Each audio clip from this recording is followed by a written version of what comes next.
अखिल भूमंडलीय सर्व शिरोमणि मुनि समाज के संस्थापक आदि मुनीश्वर योगेश्वर सदगुरुदेव शिव मुनि महाराज की जय। उपस्थित मुनि वृंद, साधु सज्जन वृंद, संत वृंद, साधक वृंद, आध्यात्म ज्ञान के जिज्ञासुओं और प्रेमियों, सभी श्रोता वृंद, आप सभी को मेरा कोटिशः नमन, सप्रेम जय जीव। तो आध्यात्मिक चर्चा चल रही है और हम लोग सदगुरुदेव शिव मुनि महाराज रचित ग्रंथ आत्मबल, मनोबल और इच्छा शक्ति के अंतर्गत अध्याय 13 पर आज चर्चा करेंगे और शीर्षक दिए हैं सदगुरुदेव शिव मुनि महाराज स्वावलंबन, है ना। तो स्वावलंबन पर चर्चा होगी, पढ़ लेते हैं, है ना। स्वावलंबन व आत्मावलंबन की प्रशंसा सभी करते हैं। स्वावलंबन उस अवस्था का नाम है जिसमें एक अपने आप का भरोसा छोड़कर किसी दूसरे का भरोसा न किया जाए। एक बार और ऊपर के शब्दों को पढ़ जाओ और उस पर खूब विचार कर लो कि स्वावलंबन का यही अर्थ है या दूसरा कुछ। तुम्हारी इच्छा हो तो इसी तात्पर्य को दूसरे शब्दों में भी कह सकते हो। स्वावलंबन का अर्थ यह तो कभी नहीं हो सकता कि किसी दूसरे का अवलंबन भी स्वावलंबन है। कहो, यह बात ठीक है या नहीं? खूब सोचकर इसका उत्तर दो। यदि यह ठीक है तो इस पर दृढ़ हो जाओ और हमारे आगे के शब्दों को सुनकर विचलित ना होना। सदगुरुदेव शिव मुनि महाराज की जय, है ना। स्वावलंबन व आत्मावलंबन की प्रशंसा सभी करते हैं, कह रहे हैं गुरुदेव। और लिखे हैं महत्वपूर्ण वाणी। स्वावलंबन उस अवस्था का नाम है जिसमें एक अपने आप को छोड़कर, है ना, एक अपने आप का भरोसा छोड़कर किसी दूसरे का भरोसा ना किया जाए। गुरुदेव कहते हैं इसको बढ़िया, बहुत अच्छा से पढ़ लो, दोबारा पढ़ लो, कहते हैं एक बार और ऊपर के शब्दों को पढ़ जाओ और उस पर खूब विचार कर लो कि स्वावलंबन का यही अर्थ है या दूसरा कुछ। तो पढ़ लेते हैं। स्वावलंबन उस अवस्था का नाम है जिसमें एक अपने आप का भरोसा छोड़कर किसी दूसरे का भरोसा ना किया जाए ना। तो गुरुदेव कह रहे हैं स्वावलंबन उस अवस्था का नाम है जिसमें एक अपने आप का ही भरोसा किया जाए, किसी दूसरे का भरोसा बिल्कुल ना किया जाए, तभी उसको स्वावलंबन कहा जाएगा, अन्यथा नहीं। इसी से गुरुदेव कहते हैं एक बार और ऊपर के शब्दों को पढ़ जाओ और उस पर खूब विचार कर लो कि स्वावलंबन का यही अर्थ है या दूसरा कुछ, है ना। तो हम लोग को समझ में आ गया कि एक अपने आप का भरोसा करना चाहिए और किसी दूसरे का नहीं, तो उस अवस्था को ही स्वावलंबन कहा जाता है ना। आगे पढ़ते हैं। तुम्हारी इच्छा हो तो इसी तात्पर्य को दूसरे शब्दों में भी कह सकते हो। स्वावलंबन का अर्थ यह तो कभी नहीं हो सकता कि किसी दूसरे का अवलंबन भी स्वावलंबन है। भला ऐसे कैसे होगा कि दूसरे किसी का अवलंबन भी स्वावलंबन है? ऐसा नहीं हो सकता। किसी दूसरे का भरोसा भी करें और अपने को कहें कि हम स्वावलंबी हैं, तो यह तो गलत है ना। कहो, यह बात ठीक है या नहीं? खूब सोचकर इसका उत्तर दो, है ना। तो अब हम लोग को खूब समझ में आ गया कि स्वावलंबन का मतलब होता है अपने आप का भरोसा करना और अपने आप के बदले किसी दूसरे का भरोसा कभी नहीं करना चाहिए। अपने आप के भरोसे को छोड़कर यदि हम किसी दूसरे का भरोसा करते हैं तो हम स्वावलंबी नहीं हैं, है ना। यदि यह ठीक है तो इस पर दृढ़ हो जाओ। यदि यह ठीक है तो इस पर दृढ़ हो जाओ, अपने विचारों को दृढ़ कर लो, कहते हैं। और हमारे आगे के शब्दों को सुनकर विचलित ना होना। इससे आगे जो सदगुरुदेव लिखे हैं उसको सुनकर हम लोग विचलित ना हो, इतना दृढ़ अपने आप में हो जाना चाहिए, अपने विचारों में दृढ़ता हो कि स्वावलंबन का मतलब होता है कि अपने आप का ही भरोसा किया जाए, किसी दूसरे का नहीं, है ना। आगे पढ़ते हैं। संसार के सब देशों, प्रांतों, द्वीपों और जातियों के विद्वानों, विचारवानों, मननशीलों, बुद्धिमानों और महापुरुषों ने अपने व्याख्यानों और लेखों में स्वावलंबन की भरपेट प्रशंसा की है। पर जन साधारण का उससे कुछ लाभ नहीं हुआ। उनका सारा व्याख्यान और लेख व्यर्थ हुआ। क्यों? इसलिए कि स्वावलंबन पर लेख लिखते हुए भी, स्वावलंबन की प्रशंसा करते हुए भी, यह लिखते हुए भी कि अपने आप का या अपने ज्ञान और बुद्धि का या अपने कर्मों का भरोसा करो, अंत में सबने यह भी लिख दिया है कि स्वावलंबी होते हुए भी ईश्वर का भरोसा ना छोड़ना, है ना। कितनी बड़ी गलतियां हो गई हैं देखिए। संसार के सब देशों, प्रांतों, द्वीपों और जातियों के विद्वानों, विचारवानों, मननशीलों, बुद्धिमानों और महापुरुषों ने अपने व्याख्यानों और लेखों में स्वावलंबन की भरपेट प्रशंसा की है ना। बहुत प्रशंसा की है लोग स्वावलंबन की, लेकिन क्या किए हैं देखिए। पर जन साधारण का उससे कुछ लाभ नहीं हुआ। जन साधारण का उससे कुछ लाभ नहीं हुआ, कारण क्या है आगे बता रहे हैं। उनका सारा व्याख्यान और लेख व्यर्थ हुआ। क्यों?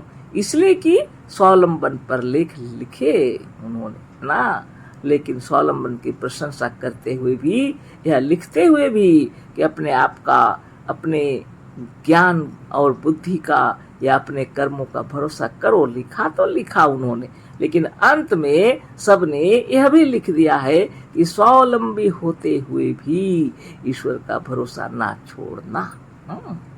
स्वावलंबी होते हुए भी अपने स्वावलंबी होते हुए भी तुम ईश्वर का भरोसा करते रहो। मतलब तो कैसे होंगे स्वावलंबी बताइए। यदि आप ईश्वर का भरोसा ही करते रहेंगे तो आप कैसे स्वावलंबी हुए। सद्गुरुदेव शिवमुनि महाराज की जय। ये सत्य वचन है कि अपने आप का ही भरोसा कीजिए, किसी दूसरे का नहीं। अगर आप में इतनी दृढ़ता आ जाएगी तभी आपका आत्मबल, मनोबल, ज्ञान बल और योग बल उच्च से उच्च कोटि में पहुंच जाएगा, है ना। आगे हम लोग पढ़ते हैं। जो सिवा अपने आप के किसी दूसरे का भरोसा नहीं करता वही स्वावलंबी है। खूब सोच लो, किसी भी दूसरे का जो भरोसा करता है वह स्वावलंबी कैसे है।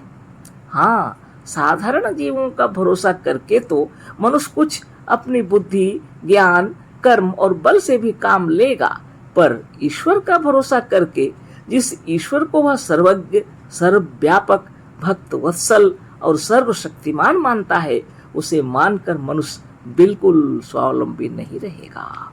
देखिए, बहुत बड़ी बात है। जो अपने आप के सिवा किसी दूसरे का भरोसा नहीं करता वही स्वावलंबी है वास्तव में।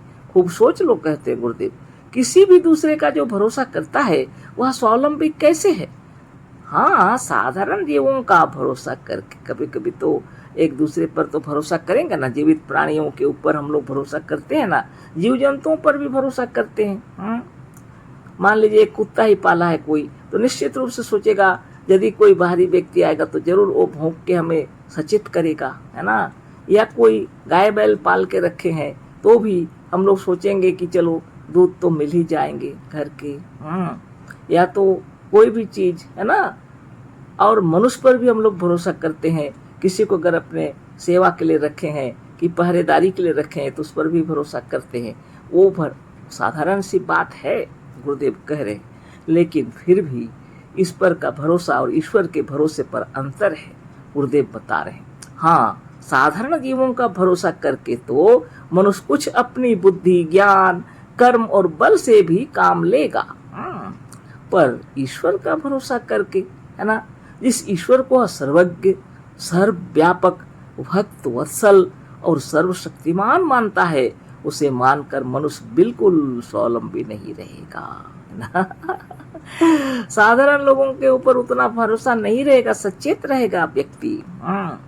लेकिन गुरुदेव कह रहे हैं अगर वह ईश्वर के भरोसे पर रह रहा है तो वह उस पर संपूर्ण विश्वास करेगा, भरोसा करेगा, तो अपने ऊपर भरोसा बिल्कुल भी नहीं करेगा, क्योंकि वो ईश्वर को सर्वज्ञ मानते हैं, सर्वव्यापक मानते हैं, भक्त वत्सल और सर्वशक्तिमान मानते हैं। तो अगर उन पर भरोसा करेगा मनुष्य तो अपने कार्य पर भरोसा नहीं करेगा, क्योंकि उनकी महिमा से होने वाला है सब कार्य, ऐसा उसका विचार हो जाएगा। उसे मानकर मनुष्य बिल्कुल स्वावलंबी नहीं रहेगा, गुरुदेव कह रहे हैं, है ना। लेकिन जगत में क्या देखने में आता है ना। आप विचार कर लीजिए। लोग ईश्वर की बातें तो खूब करते हैं, लेकिन दिन रात अपने बाल बच्चों के पीछे परेशान हैं, है ना, अपने घर परिवार के पीछे परेशान है ना। स्कूल कॉलेज में बच्चों को पढ़ा रहे हैं तो माँ बाप बहुत रुपये पैसे भेजते हैं, फिर उनकी पढ़ाई लिखाई की व्यवस्था करते हैं, रहने की सारी व्यवस्था करते हैं, फिर भी चिंतित रहते हैं कि बच्चा कैसा है। जो ईश्वर का भरोसा करते हैं तो एक बार बोल देते, ईश्वर जी तो देख ही रहे हैं मुझे क्या, है ना। लेकिन मनुष्य के हृदय में ये विचार इतना दृढ़ नहीं रहता, वास्तव में नहीं रहता। लेकिन सदगुरुदेव कह रहे हैं जो ईश्वरावलंबी है, जो ईश्वर का भरोसा करता है, उसको तो निश्चिंत हो जाना पड़ता होगा। वह कुछ भी और अपना कोई अधिक और सोचता विचारता नहीं होगा, लेकिन वास्तविकता ऐसी नहीं है ना। आगे हम लोग पढ़ते हैं, अतः स्वावलंबन के लिए ईश्वर का भरोसा तो सबसे अधिक हानिकारक और सबसे बड़ा रोग है। क्यों? इसलिए कि ईश्वर भक्तवत्सल है। जो उस पर भरोसा रखते हैं उनकी भलाई के लिए विचार करके उनके लिए लाभदायक पदार्थों को ईश्वर स्वयं जुटाकर, बनाकर, मंगाकर और लाकर रख देगा। यही सबकी धारणा है। गुरुदेव कह रहे हैं अगर ईश्वर का भरोसा करते हैं तो सबसे अधिक हानिकारक है या सबसे बड़ा रोग है। क्यों? इसलिए कि ईश्वर भक्तवत्सल है ना। भक्त को बहुत प्यार करते हैं और जब उसकी आवश्यकता की चीजें वो ला करके जुटा करके सब सारे सामान उनको मंगा करके उसके पास रख देंगे। ऐसे विचार हैं लोगों के हृदय में। कितने तो कहानियां गढ़ लिए ना बहुत सारी, कि कभी ड्यूटी नहीं गए तो कोई पुलिस का ड्यूटी करने लग गए। कितनी सारी बातें, है ना, लोगों को भ्रमित करते हैं, है ना। और लोग ईश्वर के भरोसे में बैठे रहेंगे, ऐसा तो हमने अभी तक नहीं देखा, लेकिन गुरुदेव सच बात लिख रहे हैं। अतः इसका अर्थ यह हुआ कि दूसरों का भरोसा करके मनुष्य स्वयं भी अपनी भलाई के लिए कुछ सोचता है, क्योंकि दूसरों को मनुष्य सर्वज्ञ नहीं मानता। दूसरों पे अगर भरोसा करते हैं तो भी मनुष्य अपने थोड़ा करता है, क्योंकि उसको सर्वज्ञ नहीं मानता मनुष्य को। अतः वह स्वयं भी कुछ करता और सोचता रहता है कि ऐसा ना हो कि हमारा सहायक कहीं गलती कर जाए, है ना। कहीं हमारा सहायक कोई गलती कर जाए, कहीं रात्रि में कहीं सो तो नहीं जाएगा। ऐसी बातें उसके हृदय में उत्पन्न होती हैं, इसलिए वह सजग रहता है। पर ईश्वर पर भरोसा करने वाला अपने लिए ना कुछ सोचता है ना जतन करता है। पर ईश्वर पर यदि कोई भरोसा करे तो अपने लिए क्या सोचेगा, क्या जतन करेगा? क्या उनके ऊपर भरोसा नहीं है? और ना पुरुषार्थ करता है, पुरुषार्थ की भी जरूरत नहीं है। अतः जब ईश्वरावलंबन है तो स्वावलंबन कैसा? तो गुरुदेव कह रहे अर्थात जो ईश्वरावलंबन है तो स्वावलंबन कैसा? आगे पढ़ते हैं, दूसरे साधारण जीवों पर भरोसा करने वाला यह भी सोच सकता है कि जिस वस्तु को हमने उससे मांग रखा है, शायद वह देने की इच्छा रखते हुए भी स्वयं उसे जुटा ना सके और अंत में हमें वह वस्तु ना देने के लिए विवश हो जाए। अतः दूसरों पर भरोसा करने वाला यथाशक्ति स्वयं भी उस वस्तु को प्राप्त करने का यत्न करेगा, पर ईश्वर पर भरोसा करने वाला कुछ नहीं करेगा, क्योंकि वह खूब जानता है कि संसार में कोई भी वस्तु नहीं है जिसे ईश्वर प्राप्त ना कर सके। कोई ऐसी वस्तु नहीं है जिसे ईश्वर प्राप्त ना कर सके और भक्तों को ना दे सके। तो मनुष्य के अंदर में ऐसी धारणा है, ईश्वर तो सर्वशक्तिमान है, भक्तवत्सल है, सर्वज्ञ है, सर्वव्यापक है और सर्वशक्तिमान है। तो जो वो चाह रहे हैं, जो व्यक्ति हमको यह चीज दीजिए तो ईश्वर से बोले हुए हैं, तो उसको सब वस्तु प्राप्त होगी, क्योंकि ईश्वर तो ऐसे नहीं है कि उनको वह प्राप्त नहीं होगा। ऐसी कोई वस्तु ऐसी नहीं है जो ईश्वर को प्राप्त ना हो सके, इसलिए भक्तों को अवश्य प्राप्त होगा। ऐसा सोचकर व्यक्ति ईश्वर के भरोसे बैठे रहेगा। तो ऐसी बातें हैं। सद्गुरुदेव शिव मुनि महाराज की जय। और थोड़ा सा है इसको पढ़ देते हैं ताकि यह शीर्षक स्वावलंबन केवल पूरा हो जाए, है ना। साधारण जीवों पर भरोसा करने वाले कुछ अपनी शक्ति भी लगाएंगे, कुछ स्वयं भी उसके लिए यत्न करेंगे, इसलिए कि शायद उसके सहायक के पास इतनी शक्ति ना हो। पर ईश्वर जिसे वह सर्वशक्तिमान मानता है, उस पर भरोसा करके मनुष्य बिल्कुल स्वावलंबी नहीं रहेगा। अतः यह सिद्ध है कि ईश्वर का भरोसा स्वावलंबन और स्वावलंबी के लिए सबसे अधिक हानिकारक है। पर बड़े बड़े दार्शनिकों, विद्वानों, महापुरुषों और फिलोसोफरों ने कहा है कि स्वावलंबी को एक ईश्वर का भरोसा छोड़कर किसी दूसरे का भरोसा नहीं करना चाहिए। अब लीजिए, साधारण जीवों पर यदि कोई भरोसा करे तो अपनी शक्ति के अनुसार वह सोचेगा, पता नहीं कहीं वह गलती न कर जाए, कहीं ऐसा ना हो कि जिस चीज को हम मांग रहे हैं, अगर कहीं ऐसा ना हो कि वो उसकी आवश्यकता हो और वो अगर ना दे, स्वयं उसके लिए जतन करेगा, है ना। शायद उसके सहायक के पास इतनी शक्ति ना हो, पर ईश्वर जिसे वह सर्वशक्तिमान मानता है, उस पर भरोसा करके मनुष्य बिल्कुल स्वावलंबी नहीं रहेगा। अतः यह सिद्ध है कि ईश्वर का भरोसा स्वावलंबन और स्वावलंबी के लिए सबसे अधिक खतरनाक है। स्वावलंबन और स्वावलंबी के लिए सबसे अधिक खतरनाक बता रहे हैं गुरुदेव ईश्वर का भरोसा करना। लेकिन दार्शनिक और बड़े बड़े महापुरुष और विद्वानों ने और फिलोसोफरों ने क्या लिखा? स्वावलंबी को एक ईश्वर का भरोसा छोड़कर किसी दूसरे का भरोसा नहीं करना चाहिए। लोग इसको स्वावलंबी सोच रहे हैं, इसको स्वावलंबन सोच रहे हैं कि एक ईश्वर का ही भरोसा करो और किसी दूसरे का बिल्कुल मत करो। अब लोग क्या करेंगे बताइए? पर यह ईश्वर का भरोसा ही स्वावलंबन के लिए सबसे बड़ा विष है। स्वावलंबन का सबसे बड़ा शत्रु ईश्वर है। अतः स्वावलंबन पर लिखते हुए भी और व्याख्यान देते हुए भी ईश्वर का भरोसा करने के लिए कहकर और लिखकर विद्वानों ने भी संसार का बहुत बड़ा अपकार किया है। लोग ईश्वर का भरोसा करेंगे, फिर क्या करें? जितनी पढ़ाई करो, जितना जो कुछ भी करो, वह तकदीर का बात बता देंगे लोग। भगवान की इच्छा वो क्या करेंगे और आपको सफल करेंगे कि नहीं करेंगे।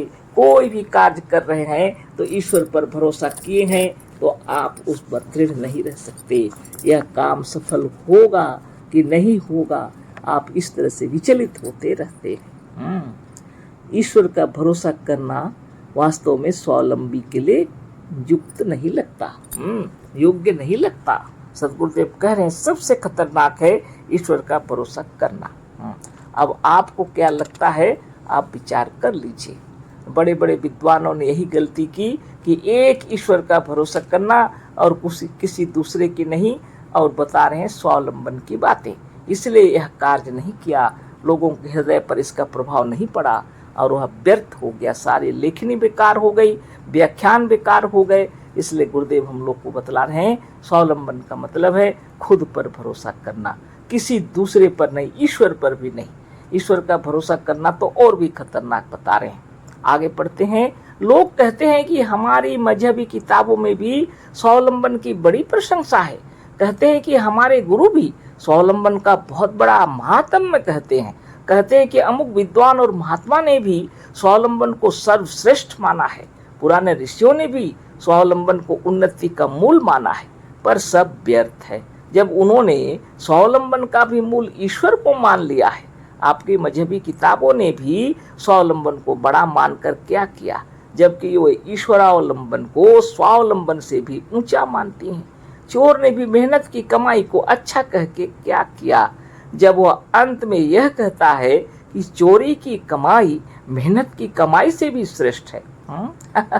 तुम्हारे महात्मा जी भीख मांगने को बुरा कहते रहे, पर नित्य हाथ जोड़कर परमात्मा से प्रार्थना करके भीख मांगा करते हैं।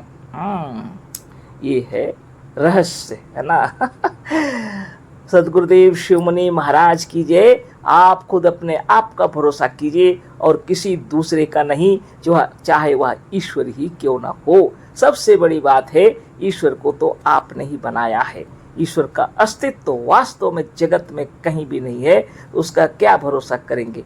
और साधारण व्यक्तियों का, साधारण जीवों का यदि आप भरोसा करते हैं तो आप उस पर उतना भरोसा नहीं करते, इसलिए आप मेहनती होते हैं, परिश्रमी होते हैं, है ना। लेकिन ईश्वर के भरोसे अगर रहे तो मेहनत परिश्रम भी नहीं करते, करते भी हैं तो भाग्य के भरोसे बैठे होते हैं।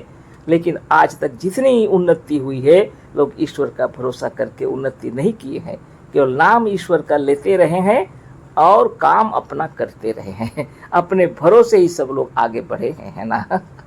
लेकिन लिखते हैं बड़े बड़े विद्वान लोग और कहते हैं यह स्वावलंबन सर्वश्रेष्ठ है, लेकिन डर के मारे वो सबसे यही कहते हैं कि एक ईश्वर का भरोसा करो और दूसरे की नहीं। यहीं से गड़बड़ हो जाता है। लेकिन सदगुरुदेव बहुत सुंदर उदाहरण दिए हैं। चोर ने भी मेहनत की कमाई को अच्छा कह के क्या किया, जब वह अंत में यह कहता है कि चोरी की कमाई मेहनत की कमाई से भी श्रेष्ठ है। अब आपको कैसा लगेगा बताइए? चोरी की कमाई मेहनत की कमाई से भी श्रेष्ठ है कोई कहेगा, आपको कैसा लगेगा? तुम्हारे महात्मा जी भीख मांगने को बुरा कहते। महात्मा जी आपको बता रहे भीख मांगना बुरी बात है, लेकिन वो नित्य हाथ जोड़कर परमात्मा से प्रार्थना करके भीख मांगा करते हैं। है कि नहीं? सारी गड़बड़ियां है ना। इसलिए निरंतर अपने आप का ध्यान करना चाहिए, नित्य योगाभ्यास करना चाहिए और सदगुरुदेव की जो लिखे हैं वो शुभ भावना नित्य कीजिए। आपके भीतर में आत्मबल, मनोबल, ज्ञान बल, योग बल बढ़ जाए ना, आपको अपने आप पर संपूर्ण भरोसा होगा, है ना, और आप निश्चित रूप से स्वावलंबी होंगे। आगे कल चर्चा करेंगे। अशेष धन्यवाद, कोटिशः नमन, सप्रेम जय जीव। सदगुरुदेव शिव मुनि महाराज की जय।